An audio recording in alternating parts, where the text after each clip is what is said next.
അസ്സലാമലൈക്കും. ഇന്ന് ഞാൻ കാണിക്കുന്നത് താഷ്കൻഡിലെ മനോഹരമായിട്ടുള്ള നൗറൂസ് പാർക്ക് കേട്ടോ. ഈ പാർക്ക് കുറച്ച് സ്പെഷ്യലാണ്. കാരണം എന്താണെന്നറിയണ്ടേ, നല്ല അടിപൊളി അഡ്വഞ്ചറസ് ആയിട്ടുള്ള ത്രില്ലിംഗ് ആയിട്ടുള്ള റൈഡ്സൊക്കെ ഇവിടെ ഉണ്ട്. നല്ല മനോഹരമായിട്ടുള്ള പൂന്തോട്ടങ്ങളുണ്ട്. കാഴ്ചകൾ കൊണ്ട് ഹൃദയം നിറയ്ക്കുന്ന ചെറിയ പള്ളികളുടെ മോഡലുകളൊക്കെ ഉണ്ട്. അതുപോലെ ഹാൻഡിക്രാഫ്റ്റഡ് മാർക്കറ്റ് ഉണ്ട്. അതുകൊണ്ട് തന്നെ ഈ ഒരു പാർക്ക് എനിക്ക് ഒത്തിരി സ്പെഷ്യലാണ് കേട്ടോ. കുറച്ച് നേരം സമാധാനത്തോടെ ഇരിക്കാൻ പറ്റിയ കുഞ്ഞു കുഞ്ഞു സ്പോട്ടുകൾ ഇവിടെയുണ്ട് കേട്ടോ. അത് ഭയങ്കര ഒരു സമാധാനമാണ് ഈ പാർക്കിൽ. ഇവിടുത്തെ ചെറിയ ചെറിയ പള്ളികളുടെ മോഡലുകൾ വിവിധ മാതൃകകളിൽ വിവിധ രാജ്യങ്ങളിൽ നിന്നുള്ള പള്ളി രൂപകൽപ്പനകളുടെ ഒരു ശ്രേണിയാണ് കേട്ടോ. അത് കാണൊരു ഭംഗിയുണ്ട്. ഇവിടുത്തെ മറ്റൊരു സ്പെഷ്യൽ ഏരിയയാണ് handicrafted market. Uzbekistan, Kyrgyzstan, Turkmenistan, Afghanistan ഈ രാജ്യങ്ങളിൽ നിന്നുള്ള കലാകാരന്മാരുടെ കഴിവുകൾ നമുക്ക് ഇവിടെ കാണാം. നന്നായിട്ട് ഇരുന്ന് ആസ്വദിക്കാൻ പറ്റുന്ന ഏരിയകൾ ഇവിടെ ഇഷ്ടംപോലെ ഉണ്ട് കേട്ടോ. ഇവർക്കൊക്കെ സെപ്പറേറ്റ് റൂംസ് പ്രൊവൈഡ് ചെയ്യുക, അതുപോലെ ഏരിയ പ്രൊവൈഡ് ചെയ്തിട്ട് ഓരോ ഏരിയകളിൽ പോട്ടറീസ് ഉണ്ട്, അതുപോലെ പെയിൻറ്റിങ്സ് ഉണ്ട്, ഓർണമെൻറ്റ്സ് ഉണ്ട്, ഹാൻഡിക്രാഫ്റ്റഡ് ഡ്രസ്സുകൾ, ഷോളുകൾ, അങ്ങനെ വിവിധ തരം ഐറ്റംസ് നമുക്കിവിടെ കാണാം. ഈ ഒരു ഏരിയയിൽ ലൈവായിട്ട് പെയിൻറ്റിങ് ചെയ്യുന്നതാണ് കേട്ടോ. ഇതെല്ലാം കൺസ്ട്രക്ട് ചെയ്തിരിക്കുന്ന അവരുടെ ആ പഴയ ആർക്കിടെക്ചറൽ സ്റ്റൈല് തന്നെ മെയിൻറ്റെയിൻ ചെയ്തിട്ടാണ് ഉണ്ടാക്കിയെടുത്തിട്ടുള്ളത്. ഇവിടെ നമുക്ക് പഴയ കാലത്തെ ഉസ്ബെക്കിസ്ഥാൻ്റെയും അതുപോലെ തന്നെ മോഡേൺ ഉസ്ബെക്കിസ്ഥാൻ്റെ ആ ഒരു ട്രാൻസിഷൻ വളരെ മനോഹരമായിട്ട് കാണാം കേട്ടോ. പിന്നെ കുറച്ച് നേരം ട്രഡീഷണൽ ഡാൻസുകളുണ്ട്.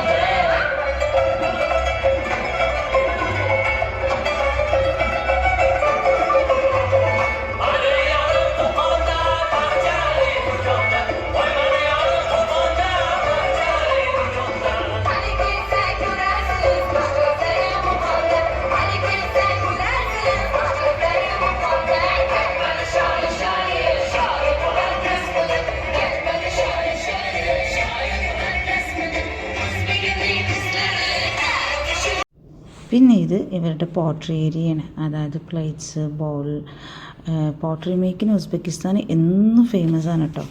അത് പലതരത്തിലുള്ളത് നമുക്ക് കാണാൻ കിട്ടും. ഇവരുടെ ട്രഡീഷണൽ ലുക്കും അതുപോലെ മോഡേൺ ലുക്കും എല്ലാം കഴിഞ്ഞ് പിന്നെ എത്തിയതൊരു കാം ആൻഡ് ക്വയറ്റ് ഏരിയ.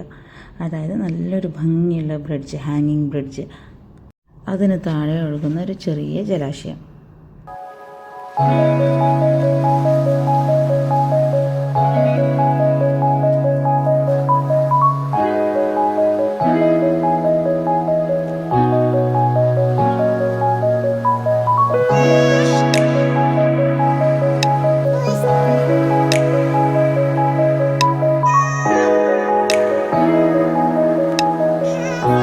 ഇത് ഇവിടുത്തെ ഫിറ്റ്നസ് ഏരിയ. പാർക്കും ഉണ്ട്, അതുപോലെ വാക്കിംഗ് ട്രാക്കും സൈക്കിൾ ട്രാക്കും എല്ലാം ഒരുമിച്ചാണ് കേട്ടോ ഉള്ളത്. ഒരു സൈഡിൽ അതാ ബ്ലൂ കളറിലുള്ളത് സൈക്കിൾ ട്രാക്കാണ്. നമ്മുടെ കുറച്ച് ലക്ഷറിയസ് ആയിട്ടുള്ള അഡ്വഞ്ചറസ് ആയിട്ടുള്ള റൈഡ്സൊക്കെ ഉള്ള ഏരിയയാണ്. ഇവിടെ കുറേ മിനിയേച്ചർ ഫോമിലുള്ള ഇപ്പോൾ ടെലിവിഷൻ ടവർ അങ്ങനത്തെ ഇമ്പോർട്ടൻറ്റ് ബിൽഡിങ്സിൻ്റെയൊക്കെ ഉണ്ടാക്കിയിട്ടിട്ടുണ്ട്. എല്ലാ സ്ഥലങ്ങളിലെയും പോലെ പേയ്മെൻറ്റ് കൊടുത്ത് കാർഡ് എടുത്തിട്ട് നമുക്ക് ഓരോ റൈഡുകളിലും കയറാവുന്നതാണ്. ഒരു ഈവനിങ് ടൈം ആണെങ്കിലും വലിയ തിരക്കൊന്നും തോന്നിയില്ല കേട്ടോ. നല്ല സ്പ്രിംഗ് സീസൺ ആയതുകൊണ്ട് അവിടെ നല്ല ബ്യൂട്ടിഫുൾ ആയിട്ടുള്ള ഫ്ലവേഴ്സ് വിരിഞ്ഞ് നിൽക്കുന്നത് കാണാം കേട്ടോ. ഇവിടെ നല്ല പോഷ് ഏരിയ ഉണ്ട്. പക്ഷേ ആ ഭാഗത്തെ വീഡിയോ എടുത്തത് ക്ലിയർ അല്ലായിരുന്നു. കാരണം നന്നായിട്ട് സൺലൈറ്റ് വന്നതുകൊണ്ട് ക്ലാരിറ്റി കിട്ടിയില്ല. അത് ഞാൻ ഇവിടെ ഇപ്പോൾ പോസ്റ്റ് ചെയ്യുന്നില്ല കേട്ടോ. നിങ്ങൾ ഉസ്ബെക്കിസ്ഥാനിൽ വരികയാണെങ്കിൽ ഈ പാർക്ക് വിസിറ്റ് ചെയ്യാൻ ഒരിക്കലും മറക്കരുത്. നിങ്ങൾക്ക് എന്തായാലും ഇഷ്ടപ്പെടും. ഒരു മസ്റ്റ് വിസിറ്റാണ്. ഈ വീഡിയോ ഇഷ്ടമായിട്ടുണ്ടെങ്കിൽ ഈ ചാനൽ ലൈക്ക് ചെയ്യുക, ഷെയർ ചെയ്യുക, സബ്സ്ക്രൈബ് ചെയ്യുക. അതുപോലെ തന്നെ നിങ്ങൾക്ക് ഏത് സ്ഥലമാണ് ഞാൻ വീഡിയോ കാണിച്ചതിൽ ഇഷ്ടമായത് എന്നുള്ളത് നിങ്ങൾ കമൻറ്റ് ചെയ്യുക. ഓക്കെ, അസ്സലാമു അലൈക്കും.